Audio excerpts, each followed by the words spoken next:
Okay, in this lesson we're going to talk about interactive lighting, and again this comes from inspiration or just trying to, Tony does a great job in explaining things, and I just figured I'd take it just an extra step and do a backplate and CG, actually have some CG in the shot and so forth. But again, I have the link to his original video on this, which kind of goes over some basic shapes. But I thought I'd make it a little bit more interesting by putting a backplate and CG in here that is actually rendered from CG to kind of get a decent idea. So what is interactive lighting? Well, in this case, I've taken it a little bit step further and taken a camera and actually have it actually rotate. So if you look at the scene here, you can see I have a bunch of cubes and a light. By the way, directional lights can do shadows. Point lights cannot do shadows in the scanline render node, so just be FYI here. So you can see I have a camera here, and if I just play it, it just rotates from left to right, and we have this interactive lighting going on coming from the keyframing of the directional light. So it's disco land, right? We're at a club or something. And the reason why I move the camera is we're going to actually do some keyframing of the crop node on here, which obviously would happen in a real shot. The shot would actually move around. So we have to basically do a little bit of keyframe animation on that, and then if you just kind of take a look at the final result here, we have the CG element here, which is this thing here. So here's the backplate, here's the CG element, and obviously that gets merged together. And I have the unpremult and premult ready to sandwich in the hamburger bun of what I call the grade node for the color match. So again, this is interactive. This is interactive lighting. You could see the shadow area here. This is probably the absolute blacks in the scene, and it's actually changing. It's going from darker to brighter. The dynamic range of this cube here versus this background is dramatically different. As you can see here, the black's a little bit blacker and the whites are really white here in the cube, but here we have very lifted blacks and very dull highlights in the background plate. So there's a difference in dynamic range. So we're going to take with a couple things we learned in the previous lessons and now take it a little bit step further to deal with interactive lighting. So the first thing we're going to do is actually sample the background here. So we will come in here and add a crop node. And we'll take that. We did this before, obviously, right? So this is a little bit different. I put my viewer to the crop node here, and we are going to crop the absolute blacks here, or the black point, which obviously is this area right here. So again, if I put my viewer here, you can see I'm kind of keyframing this area here. I choose this area right here, just a couple pixels.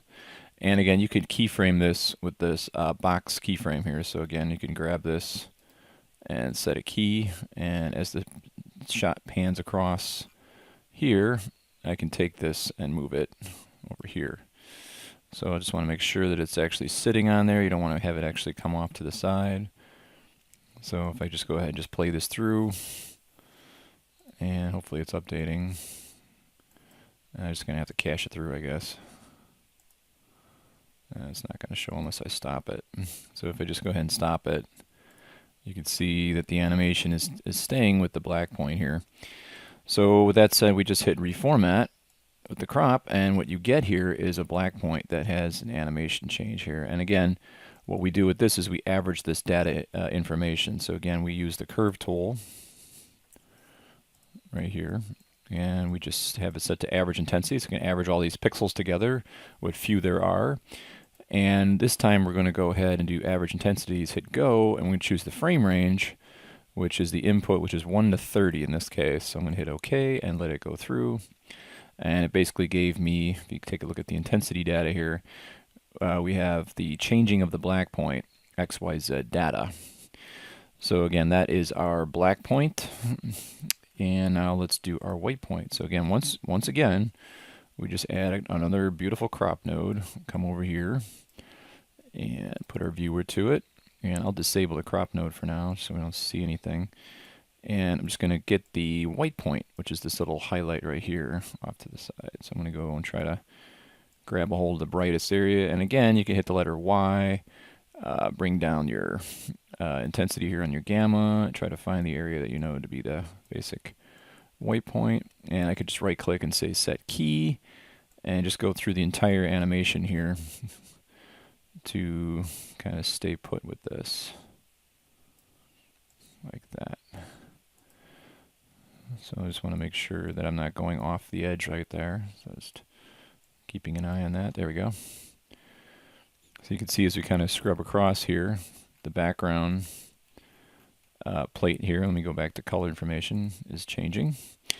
So we'll just crop that, set this to reformat, and as you can see, the color information is changing for the white point, and we just do another average intensities. And all you really, if you want to, you could just copy and paste this one, drag it over, and then re-establish, re-register the curve, the actual average intensities. So you hit OK and go again. And now this time you're going to get values right here, which will correlate with what is the white point. So actually, let's put the white point on the top, and we'll put the black point on the bottom, because there we go. All right, so now same thing again. We come over here to our CG, and we have to establish the black point and white point on this.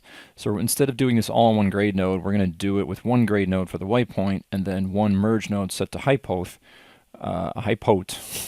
for the black point. So again, we'll just kind of keep this on pre-mult here, kind of move this over nicely. And same thing again, we have to add a crop node here. Actually, you don't have to do any sampling because this object, as you can take a look through the shot, it doesn't change at all. The black point doesn't change, it's just what it is. So we are just going to come over here and do a, let's just do a grade node, I should say. Throw that in right there. And we will sample the black point. So actually, let's go with the white point first. I'm going to click on the white point right there, hold down Shift, Control, and Alt, or Shift, Command, Alt, or whatever if you're on a Mac. And we will sample the darkest area, which is this right here. So there is, oops, not that right here. So this is the white point. We know it's the white point because we'll just go ahead and grab it. That's the white point right there. Average those right there. So you can see we have our white point set. And now we're going to plug in the information that is our white point. So I can actually, just for the sake of niceness here, I'll make this black, label this. So I'll put this to, take the saturation down again. It's always good to have a psychological connection, color-wise to your backdrop node. So I set this to white for the sake of just calling, white point plate, and I'll bring this down. Right, and then this is my black point, so I'll make a backdrop for this, hold down Control, move this over, and set this to black, bring the saturation down, and then I'll make sure that my letters are set to a color of white. So now I can call this my white point plate. I'm sorry, black point. What am I doing? Wake up, Matt. Let's see here. There we go. Just bring this down. See how nice and clean this is? Everything makes sense. I make it nice and organized. Okay. So with the white point plates, if you go back to our grade node, we'll set our properties bin to 2. And I'm going to click on the average here and put the grade. And we've done this before, obviously. This is nothing new. We just go ahead and hold down Control Intensity Data. And we're going to pull this into the gain. So again, I'll put this one, click here, hold down Control, click, drag up here to the gain, and let go on this squiggly line right here. So gain, so boom. So what you'll see what's happening now, if we go to our merge node here, and we play this through, let's see here. And let me make sure I set this to 4 so that we get the color information. So you got to make sure this is set to 4 so you get to see all 4 color datas. So now if I kind of scrub through this, it's very subtle, but you can see that, and you can add it if you want. If you can't see it too well, you can add a saturation node at the end of your comp really quick. Crank it up.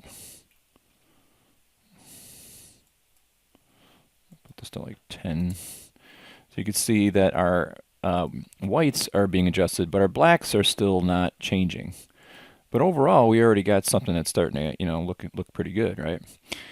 Okay, so that is our white point.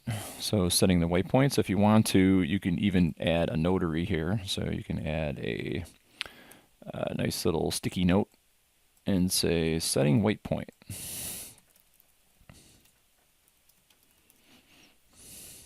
Ta-da! And of course you can grade. You could call this grade and put it on with like white point. Right? It's totally up to you. All right, so the next one will be a little bit different, and that's going to be using hypo. So what we're going to do here is come in here and set this to, we'll make just a regular constant really quick. And we're going to make sure this is set to 4. So there's 4 here. I'll close this down. And we're going to connect this information to the hypo. So again, double click here, take the information coming from your intensity data, hold down Control, drag it over, and then plug it in there so it's being linked. And from there, we can, actually I can just put this right here if I wish. And from there, we can add a merge node like this, plug it in right there. And we'll set this to hypo. Some people use screen, as Tony will tell you, but you don't. That'll actually affect the whites. You don't want to affect the whites. You want to just stay in the shadows. So again, we'll just come over here to hypo and plug this in here. I want to make a statement that I am not in any way, you know, collaborating or in any relation to or have worked with Mr. Tony Lyons. I'm just an admirer from afar, and if I make up something here that makes no sense, it's not his fault. I'm just learning from him. He's the expert. He's the one running studios. So anyway, just again, go to his website in my link and learn more, and you'll probably get better information, honestly. So anyway, so here's my constant information, but you can see it's changing. So I set this to high pulse, and you can also set a grade in here. Just move all this stuff over a little bit. And if I put a grade in here, this allows me to dial with a multiplier down and up if I need it. But you can see if I turn this off and on, you can see the data is now being filtered into that information there. See that? So if we kind of go through the shot, the blacks are now going to match up with these blacks here.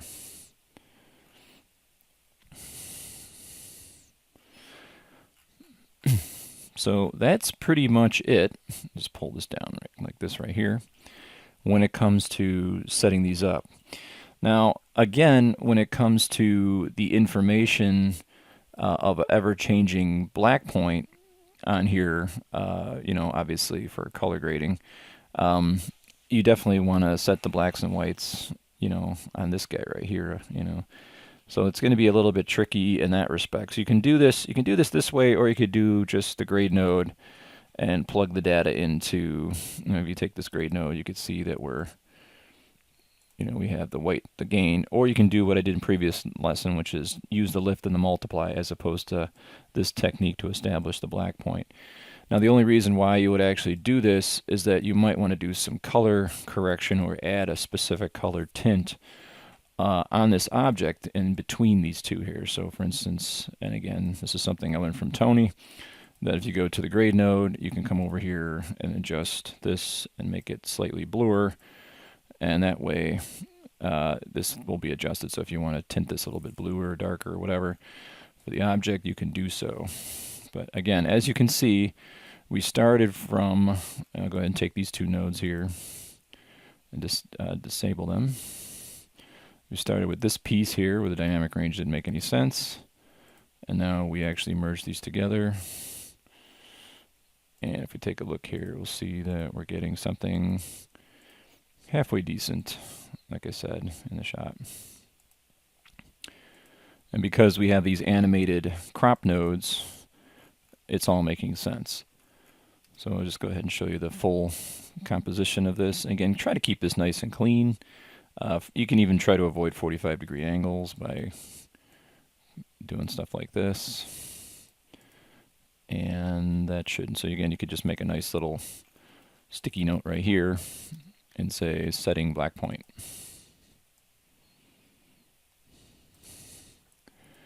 And that's it. So at this point, I think we've done enough fiddling around with the fun little stuff. And we want to jump into, obviously at this point, our CG scene and get to work on that. But I honestly would like you guys to really go through all these and get a feel for different techniques and so forth. And again, at this point, you can, at this color correction stage, you can add color correction here. You can do whatever you want.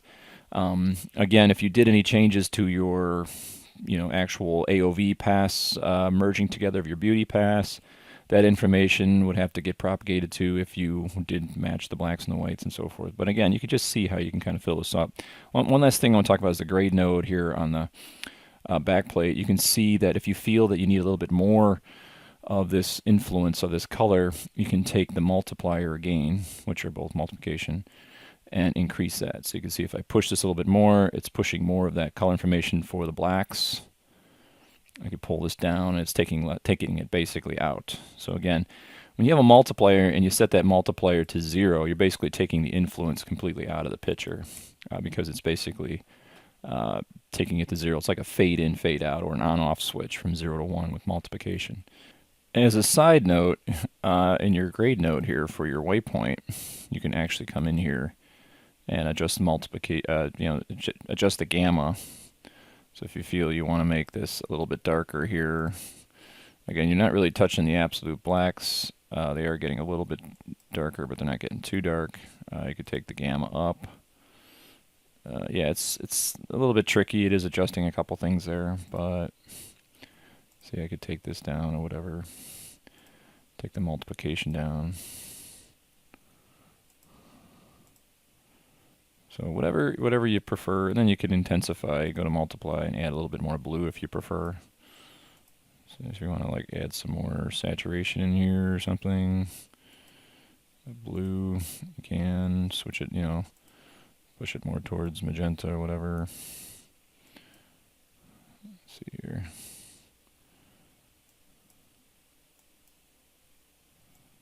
So again, to your, suit your heart's fancy on this. Do whatever you want.